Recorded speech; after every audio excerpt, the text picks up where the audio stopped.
Bien, vamos a continuar ahora con la segunda mesa de la tarde, donde vamos a pasar la palabra a miembros de distintos pueblos indígenas que han sido convocados a este encuentro.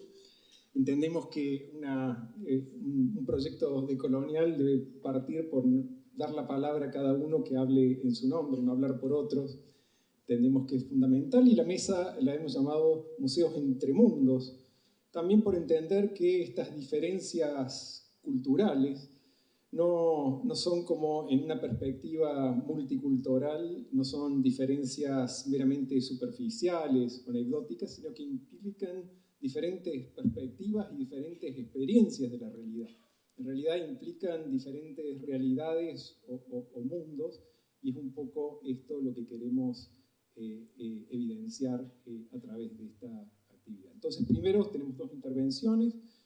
En primer lugar, vamos a escuchar a René Machaca, quien es tilcareño del pueblo Colla, antropólogo y magíster en educación intercultural bilingüe.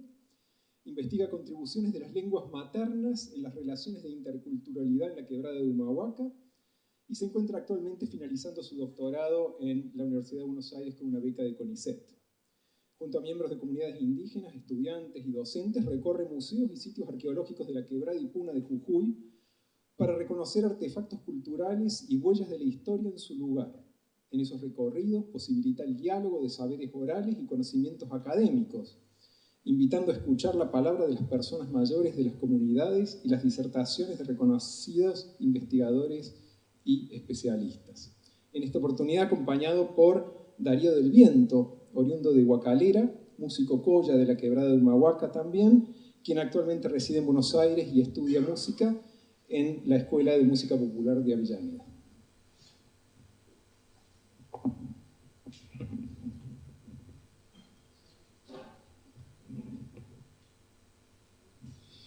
Bueno, agradezco este momento importante para que pueda dejar un mensaje, porque siempre que quienes hemos venido reivindicando identidades que no hemos perdido, porque son el proyecto de nación, de Estado, un crisol de razas, parecía que se fundían las identidades y salía una sola identidad, la identidad nacional. Nosotros decimos que no, las identidades no desaparecen, más bien en este tercer milenio aparecen con mucha fuerza y pensamos que desde el caso del pueblo Colla y de nuestros pueblos originarios de la Argentina podemos contribuir a refundar un país que ha sido negador de la diversidad, que ha enfrentado a nuestros pueblos un sistema educativo homogeneizante en una cultura, en una lengua. Entonces, ¿cómo llegamos hasta acá a pesar de 500 años? ¿Cómo logramos algunos sortear las barreras académicas para llegar a un grado académico? Y en mi caso ahora, como antropólogo Colla, para contribuir a mi pueblo. Y entonces yo he pensado que esta intervención la denominaba ayudando al tiempo. Me acompaña una faja que ha tejido mi abuela, Juana Machaca. Ella falleció a los 107 años, pero como nos visita una excelente tejedora hermana de la comunidad cacachaca, entonces quería que ella más o menos la viera, ¿no? La técnica que ya usó mi abuela probablemente no es la misma como ahora están elaborando algunas fajas. Entonces, la abuela siempre nos decía que tenía dos lados y una explicación, especie de genco, o en quechua es así como un zigzag, eso viene a ser el genco. Y la explicación de los dos colores, ¿no? Uno más claro y el otro más oscuro, que todo en el mundo, en la vida, va y viene, que todo es un transcurrir, que todo es es más o menos como concebir el tiempo en forma circular. Entonces ella, mientras que yo sigo la exposición, lo pueda ir analizando y pueden incluso pasarla entre ustedes, porque también es lindo palpar algo que tenemos de nuestros antepasados y que nos acompañan, que nos guían. Entonces yo decía que había que colocar algo lindo también en la diapositiva y claro, por lo menos una fotito de la abuela está ahí puesta, pero no es solo la fotito, sino que está entre nosotros, eso está en mi familia y probablemente sea un mensaje, esa escritura que nos dio a través del tejido para poder lograr recuperar técnicas, formas de ligarnos con el tiempo, con el espacio. Voy a hacer como alguna interpretación musical con los instrumentos musicales tradicionales que han llegado hasta el día de hoy en nuestro pueblo, que están algunos de ellos muy vigentes, otros no tanto porque solamente las personas mayores son las que lo ejecutan y alguna vez por ahí nuestros jóvenes no lo han querido ejecutar. Y yo decía que cuando hacemos música entre los collas, esto es una sabiduría que lo llevo de mis abuelos, dicen que hay que ayudar al tiempo, dice. Ahora en época seca, son los dos momentos que voy a diferenciar del año, la época seca y la época húmeda. Y que nosotros quienes tocamos algún instrumento musical, ejecutamos algún baile, acompañamos al tiempo, dice. Y mi mamá, alguna vez que yo estaba tocando un instrumento musical en otro momento que no correspondía, decía, vas a confundirlo al tiempo, va a venir una helada, no sé por qué estás tocando eso en este momento, ¿no?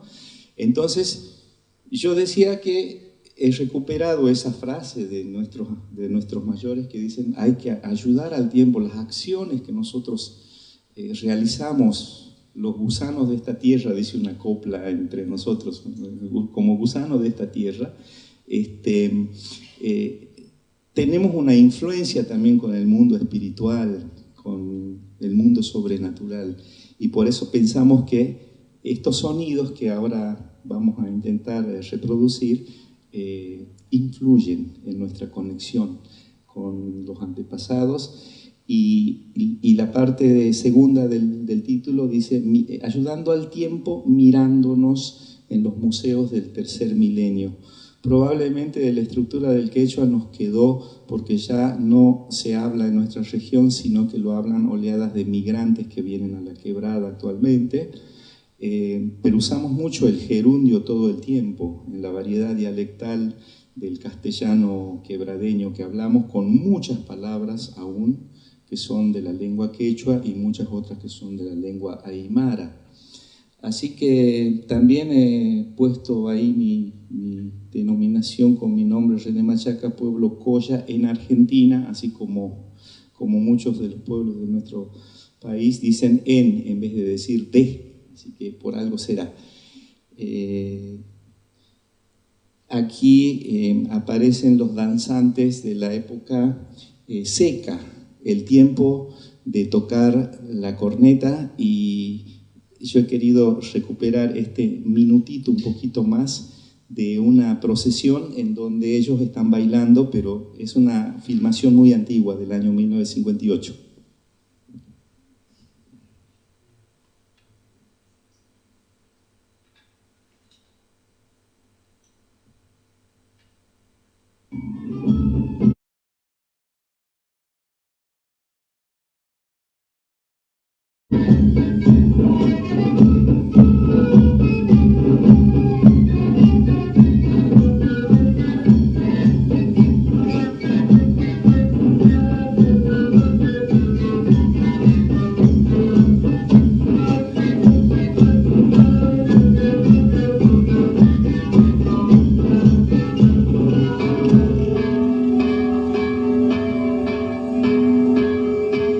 Toco ya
Probablemente uno de los instrumentos prehispánicos que convocaban a la reunión de nuestras comunidades hayan sido unas trompetas, sonidos muy estridentes, porque este es el sonido, nosotros lo hemos conocido como corneta siempre, a pesar que en otros lados le han llamado erque también, erque.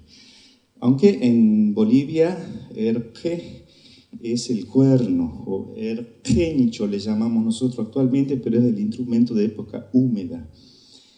Erque también se le dice al niño que ha pasado la etapa de guagua y llora un poquito y hace el sonido como del erquencho que ya voy a mostrar en la época húmeda. Del Museo Arqueológico de Tilcara me interesó o elegí, de acuerdo a la consigna que nos han dado, ese sicu de lítico, de piedra negra que está acá, más o menos dice el periodo de desarrollos regionales.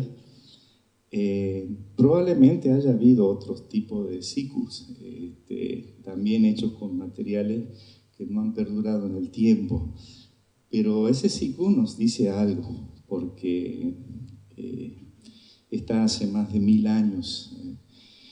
Y de la piedra también, de repente pasamos a la caña, que se ha usado siempre, y luego de los últimos tiempos estamos usando más ya plástico también, ¿no? Ahora los jóvenes son expertos en hacer sicus con los tubitos de soda, así que estamos reciclando y haciendo eso. Entonces, un instrumento que queremos demostrar con una pequeña melodía son los sicus de caña. Allá en el Museo Arqueológico de Tilcara también hay otro sicu antiguo. Ese sobrevivió a los tiempos porque fue encontrado en San Pedro de Atacama, en Chile, una zona desértica que ha permitido que se conserve. Entonces es excepcional, es de los pocos instrumentos así muy antiguos que se han conservado de cañas y que son arqueológicos. Y algo debe tener que ver con la forma de cómo hemos mantenido los sicuris actuales, la manera de ejecutarlo, solo socializando y a partir del diálogo musical.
En muchos casos se había catalogado ha sido para mí una emoción muy grande de venir al Museo del Hombre del INAPL, porque claro, por ahí pasó Pérez Bugallo, por ejemplo, o el mismo, ahora estar aquí para mí es una emoción muy grande, porque Ricardo Rojas estuvo muy interesado en que no vayamos a perder esos valores de nuestra música originaria, y las veces que se desplazaban o salían de acá de Buenos Aires con esa gran preocupación de que todo pudiera perder vitalidad. Entonces, de todos modos, nosotros actualmente en la Quebrada de Humahuaca lo hemos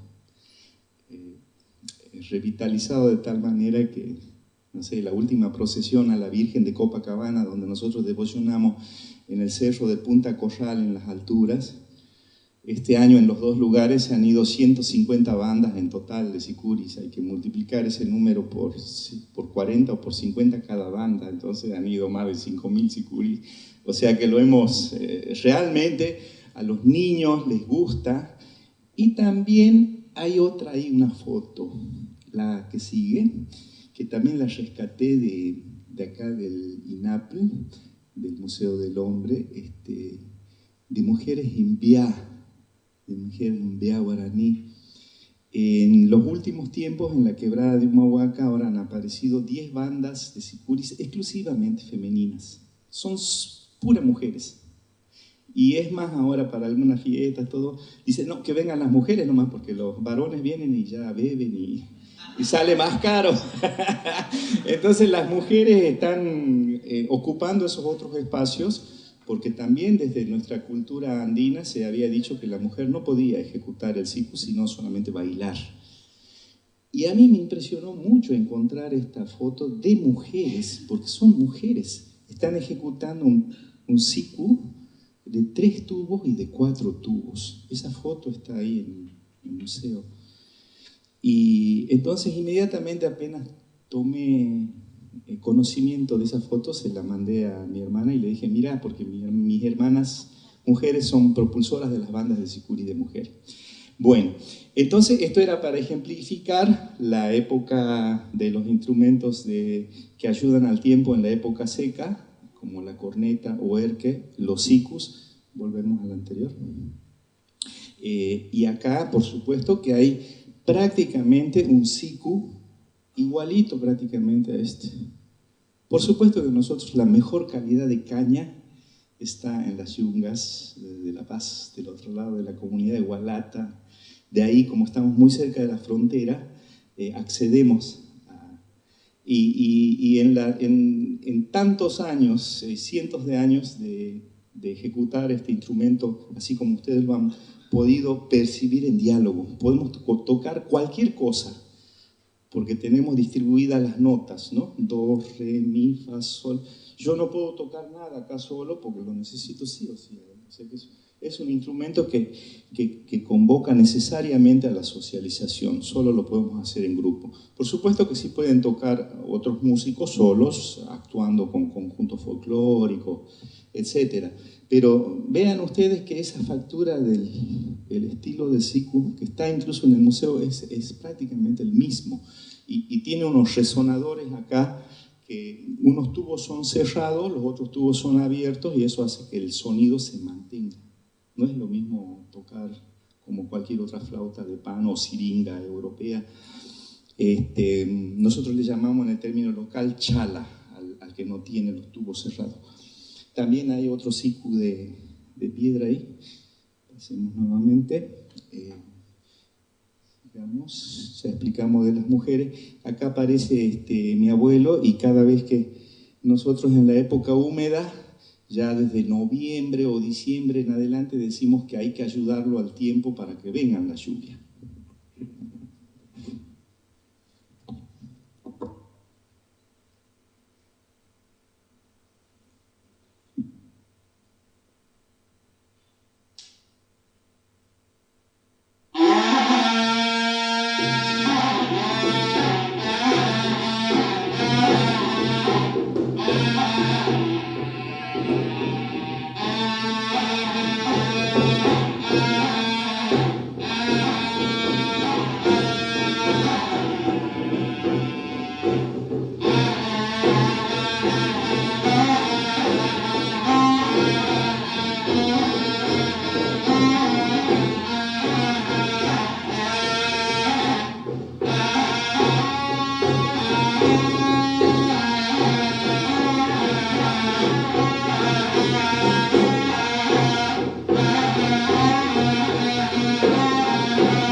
Siempre no para que lo tengas colgado en tu casa, sino para que sigamos alegrando el carnaval en mi casa.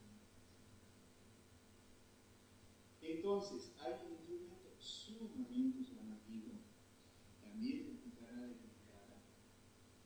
Es una corneta de huesos de grano, están ensamblados en húmedo, y en experiencias de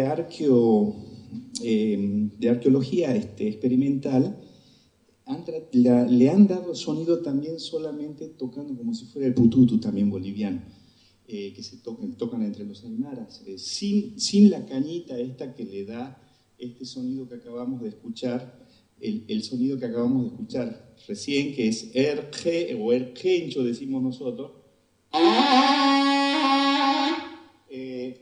Y evoca también el sonido del niño cuando pasa de guagua se pone un poquito más grandecito, el niño llora.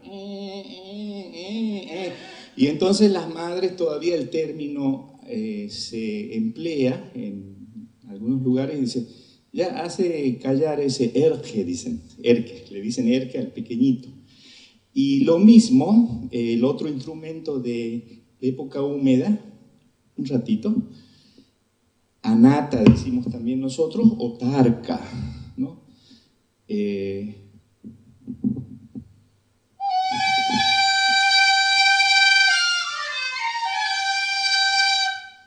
tiene que, nosotros decimos tarar, no se toca como una quena con un sonido en un micrófono súper, han visto que todo es con una intensidad muy, le ponemos mucha intensidad, mucha fuerza.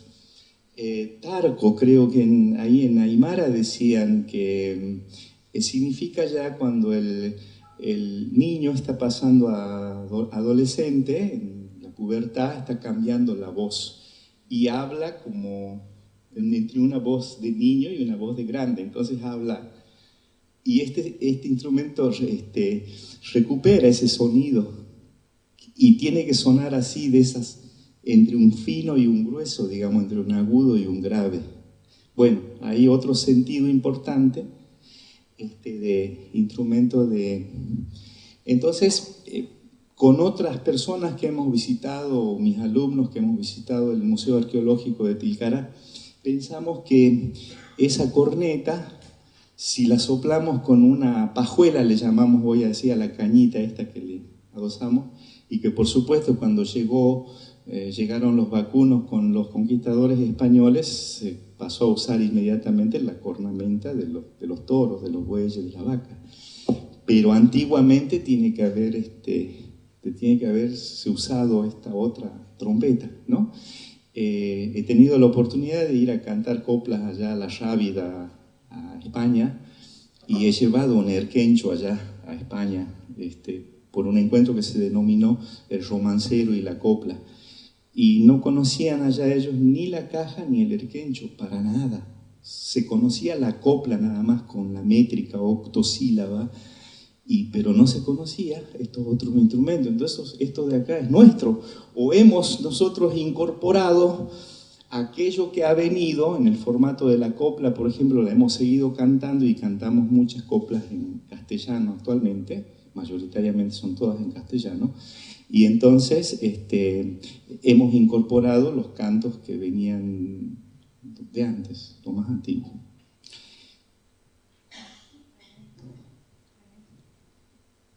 Vamos cerrando. Entonces, el contexto de donde en la época de lluvias o la época húmeda es el carnaval. Acá se ven algunas imágenes del carnaval del año pasado en mi casa, cuando uno de mis sobrinitos, el más pequeñito, que se llama Sami, en quechua quiere decir como buena aventura, buena fortuna, tener algo, suerte, Sami. Y él, así entre medio de los diablos del carnaval y todo eso que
cabello que viene del vientre consideramos que es sagrado, entonces eso se guarda,